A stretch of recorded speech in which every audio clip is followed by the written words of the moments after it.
তোমরা কি গ্র্যাজুয়েট আর বাড়িতে বসে আছো?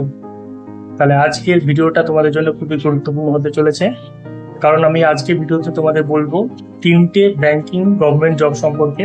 তো চলো বন্ধুরা, ভিডিওটা শুরু করা যাক। আর তার আগে তোমরা যদি চ্যানেলে নতুন হও, চ্যানেলটিকে অবশ্যই সাবস্ক্রাইব করে ভিডিওটা পছন্দ হলে লাইক করে দিও, আর কমেন্ট সেকশনে জানিও যে ভিডিওটা কেমন লাগলো। এই জবটা হচ্ছে পাঞ্জাব অ্যান্ড সিন্ড ব্যাংক, যেখানে টোটাল 1000টা পদ আছে এবং যে কোনো গ্র্যাজুয়েট হলে কিন্তু সে প্রার্থী অ্যাপ্লাই করতে পারবে। আর এটা নোটিফিকেশন জারি হয়েছে 10 এপ্রিল, মানে আজকের ডেটে। আর এটা 20 তারিখ পর্যন্ত এই যে আছে এটাতে তোমরা আবেদন করতে পারবে, তাই তাড়াতাড়ি যাও আর আবেদন করে নাও।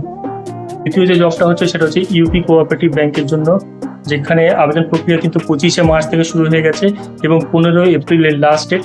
কিন্তু এখানে পোস্ট আছে 116টা, আর যে কোনো এনি গ্র্যাজুয়েট কিন্তু এখানে অ্যাপ্লাই করতে পারো, তাই তাড়াতাড়ি যাও আর ফর্মটা ফিল আপ করে নাও। বন্ধুরা, 3 নম্বর যে জবটা হলো সেটা হচ্ছে আসাম কোঅপারেটিভ ব্যাংকের তরফ থেকে 20 মার্চ এটা নোটিফিকেশন জারি হয়ে গেছে, আর 15ই এপ্রিল পর্যন্ত এটা লাস্ট ডেট আছে। এখানে 116টা ভ্যাকেন্সি আছে, আর যে কোনো গ্র্যাজুয়েট কিন্তু এখানে অ্যাপ্লাই করতে পারে। তো বন্ধুরা, দেরি না করে চটপট গিয়ে অ্যাপ্লাই করে দাও।